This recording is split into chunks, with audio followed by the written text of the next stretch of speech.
अस्सलाम वालेकुम नाज़रीन, मैं हूं जुनैद जमशेद। एक बार फिर आपकी खिदमत में हाज़िर हूं। तो आज हमारे साथ डॉक्टर सईद ख़ान साहब मौजूद हैं।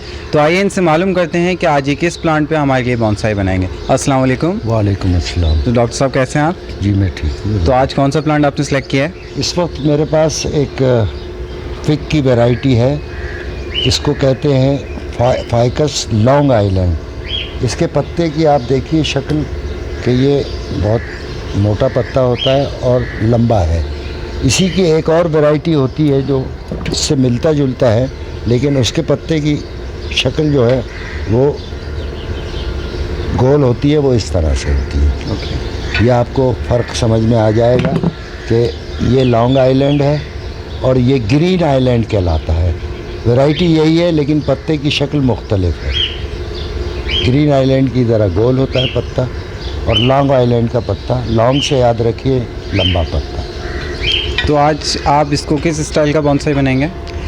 इसके जो ब्रांचेस मुझे नज़र आ रही हैं, और नाजरीन अगर चाहें तो इस वक्त नज़र तो नहीं आ सकेंगी क्योंकि एक ये वाइल्ड ग्रोथ है इसकी, लेकिन हम इसको इनफॉर्मल अपराइट में तब्दील करेंगे कोशिश करके।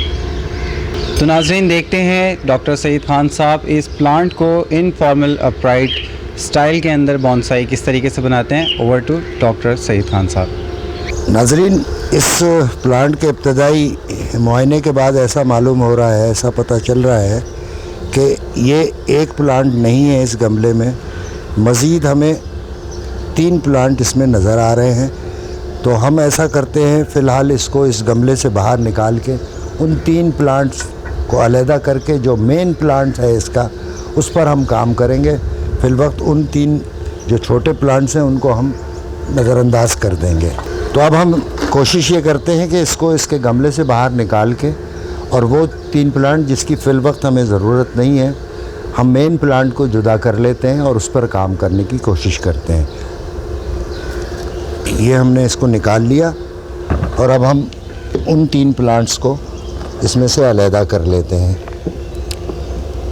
ये एक प्लांट, 2 प्लांट हैं जिनको हम अलहदा कर रहे हैं। ये अलहदा हो गया।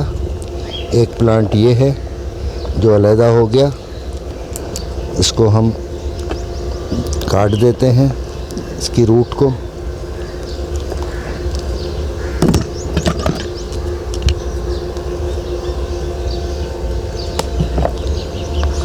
इसी तरह इसको हम अलहदा कर लेते हैं। ये कहाँ तक जा रहा है इसको देखना पड़ेगा। इसकी रूट्स को हम काट देते हैं।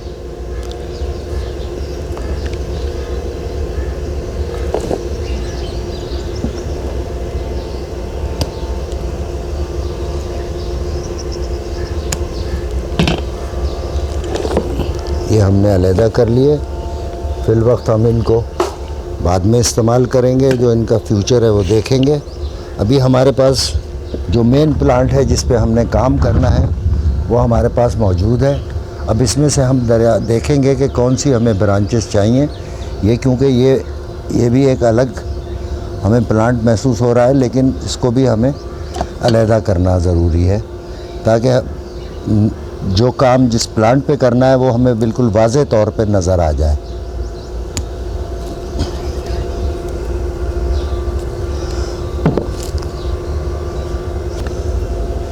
ये अब हमें वो प्लांट मिल गया जिस पर हमें काम करना है। अब इसमें से हमने ब्रांचेस मुंतखब करनी है कि कौन सी ब्रांचेस पे हमने काम करना है और किस तरीके से हमने इसको बोनसाई में कन्वर्ट करना है।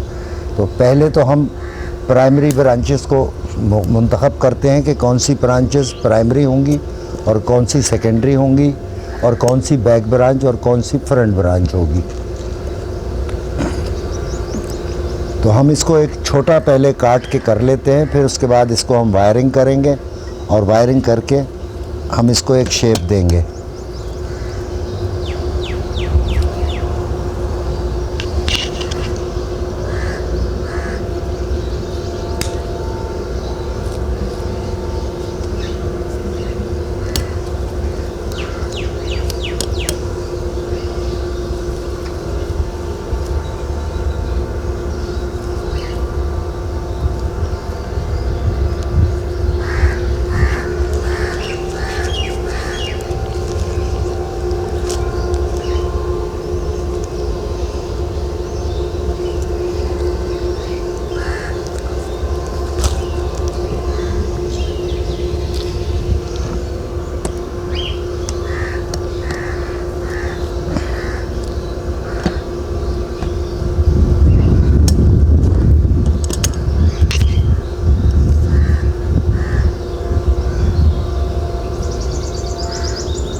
अब हम इसमें हमने प्राइमरी ब्रांचेस ये मुंतखब कर ली हैं। ये बैक ब्रांच है, ये सेकेंडरी ब्रांच है। हम चाहें तो इसको बैक ब्रांच बना सकते हैं, क्योंकि ज़्यादा ये मोटी है, इसलिए इसको हम रिमूव करके, इस ब्रांच को रिमूव करके इसको हम बैक ब्रांच के तौर पे इस्तेमाल करेंगे। अगरचे कि ये बिल्कुल आइडियली लोकेटेड ब्रांच नहीं है, लेकिन फिर भी हमें ये एक तासुर देगी बैक ब्रांच का। हम इसको वायर करके इस तरह से इस तरफ ले आएंगे।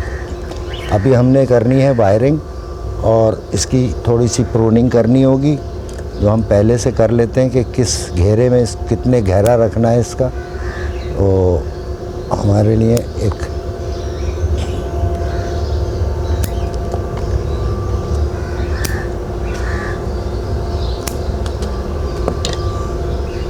अब हम इसकी वायरिंग कर लेते हैं कि ये हम 10 गेज की वायर इस्तेमाल कर रहे हैं और इस गेज की वायर जो है इस ब्रांच के लिए मौजू होगी, क्योंकि ये अच्छा खासी मोटी ब्रांच है।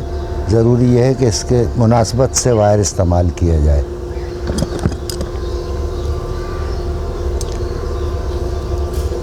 उसी उसूल पे हम इसको वायर कर रहे हैं जो मैं आपको पिछले प्रोग्राम्स में बताता रहा हूँ कि बहुत ज़्यादा टाइट नहीं करना है और 45 डिग्री पे इसको लपेटना है ब्रांच के गिर्द, ढीला भी नहीं छोड़ना है। ये एक ब्रांच वायर हो गई। अब हमने मज़ीद ब्रांचेस वायर करनी है, वो ये ब्रांच है, लेकिन अभी फ़िलहाल इसको ज़्यादा वायर करने की ज़रूरत नहीं है, क्योंकि इसकी डायरेक्शन मुनासिब है। इसको हम ना छेड़ें तो बेहतर होगा। लेकिन मज़ीद ब्रांचेस ये हैं कि हम बैक ब्रांच को करते हैं निस्बतन पतले वायर से, जो ये 14 गेज का वायर है।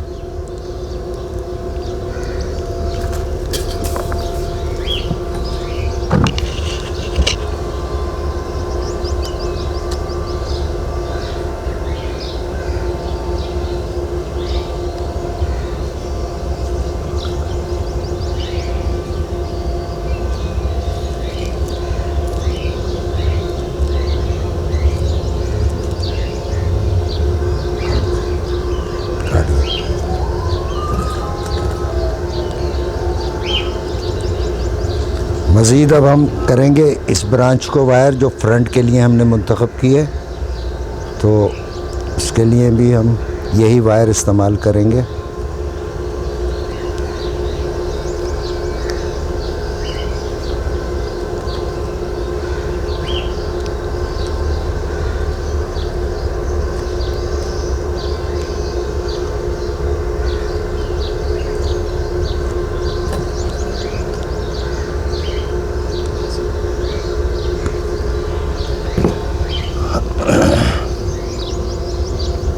अब हम इनको अपनी ज़रूरत के मुताबिक, शेप की खूबसूरती के मुताबिक इसको हम टर्न करेंगे एक डायरेक्शन में। ये हो गई एक, ये अपनी जगह पे ठीक है। ये बैक ब्रांच को हम थोड़ा पीछे की तरफ ले जाएंगे, क्योंकि ये काफ़ी ऊपर है। छोड़ दीजिए, छोड़ दीजिए। इसको पीछे की तरफ ले जाएंगे। ये फ्रंट की ब्रांच को हम सामने की तरफ थोड़ा लाएंगे और मज़ीद, ताकि ये सामने की ब्रांच का तासुर दे हमें। और हम तकरीबन मुकम्मल कर चुके हैं इसको। ये एक शक्ल बन गई है इसकी। मज़ीद इसकी प्रूनिंग हम कर लेते हैं। इसको मज़ीद हम छोटा करते हैं।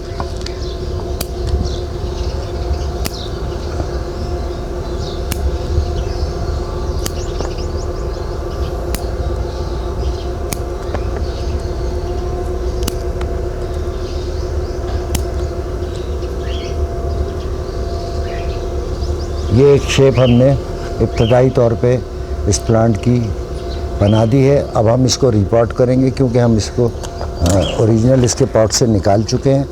इसकी रूट्स हमने एक्सपोज कर दी हैं। कोशिश ये करते हैं कि रूट्स में नमी बरकरार रहे काम के दौरान भी। अभी भी इसमें नमी बरकरार है, लेकिन हम इसमें वही इसकी मोटी रूट हमें क्योंकि ज़रूरत नहीं होती, तो हम इस मोटी रूट को काट देंगे।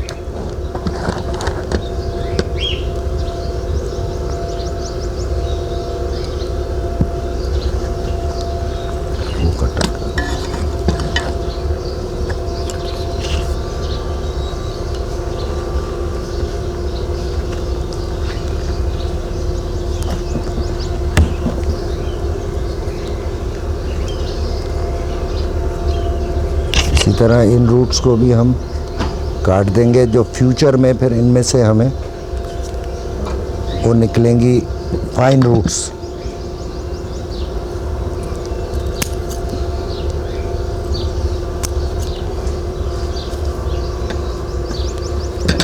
अब हम इसको हमने मुंतखब किया है रेक्टेंगुलर ये स्क्वायर पॉट, अब इसमें हम इसको रीपॉट करेंगे।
मीडिया वही इस्तेमाल किया है जो हम अपने पिछले प्रोग्राम में आपको बता चुके हैं। Crush, fine crush, approximately 5 mm size, 5 millimetre का साइज़ का अप्रॉक्सीमेटली,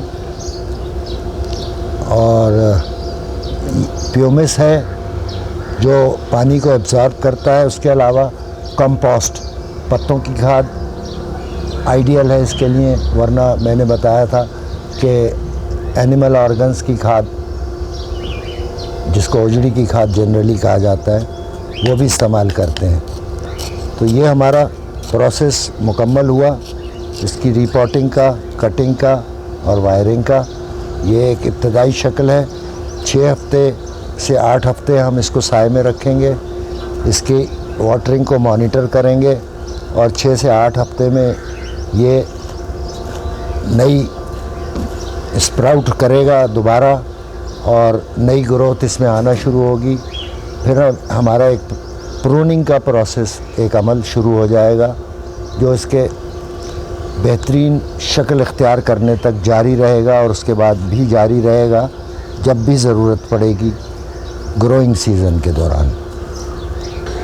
अब हम इसकी वाटरिंग कर रहे हैं, बहुत जेंटली स्प्रे कर रहे हैं, एकदम पानी की धार नहीं इस पर जाएंगे ताकि मिट्टी न गिरे बाहर। जब नीचे से पानी ड्रेन होल से बहना शुरू हो जाएगा, इसको हम साए में रख देंगे, और 6 हफ्ते तक, कम से कम 6 से 8 हफ्ते इसको साए में रखेंगे। उसके बाद इसको धूप में ले आएंगे, क्योंकि इसकी जड़ें बनना शुरू हो जाएंगी और नए पत्ते इसमें आना शुरू हो जाएंगे। ये मुकम्मल हुआ हमारा अमल। तो जैसा कि आप लोगों ने देखा नाज़रीन, इन्होंने कुछ फ्यू स्टेप्स के अंदर ये बॉन्साई बनाया, और ये बहुत ही आसान तरीके से बनाया। और फर्दर आप क्या कहना चाहेंगे, नए लर्निंग जो नए शायकीन बॉन्साई बनाते हैं उनको थोड़ी सी प्रॉब्लम्स होती हैं, आप उनके लिए कोई मैसेज? सबसे अहम मैसेज ये है कि तबीयत में तहम्मुल ज़रूरी है। ये कुदरत की मर्ज़ी है, ये कुदरत का अमल है, ये एक जानदार चीज़ है।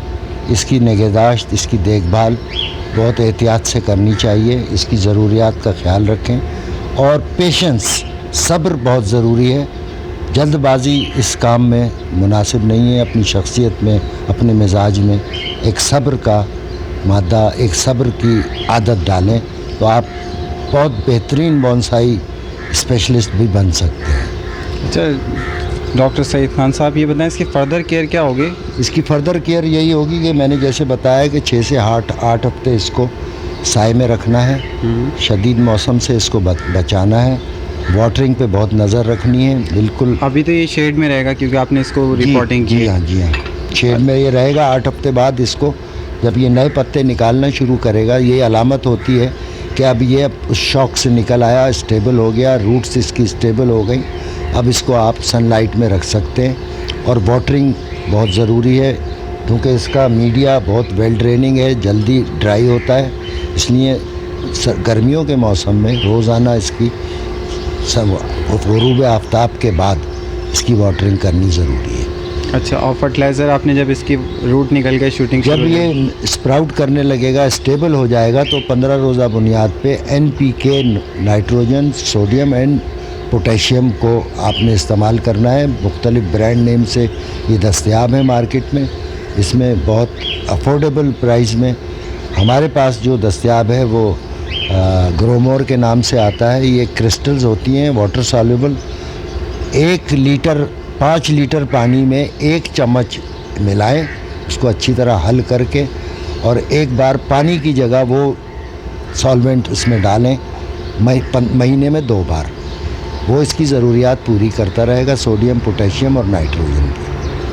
तो नाज़रीन, आप लोगों ने देखा कितने चंद फ्यू स्टेप्स के अंदर इन्होंने एक बेहतरीन बॉन्साई तैयार कर दिया है और फर्दर ये फ्यूचर में बहुत अच्छा ब्राइट बॉन्साई बन जाएगा। उम्मीद है आप लोगों को पसंद आया होगा। और डॉक्टर सईद खान साहब का नंबर आप हमारी स्क्रीन पर देख सकते हैं, हम वहाँ मेंशन कर देंगे। मुझे और डॉक्टर सईद खान साहब को इजाज़त दीजिए। अल्लाह हाफ़िज़। Thank you sir. अल्लाह हाफ़िज़। Thank you very much. नाज़रीन का भी शुक्रिया।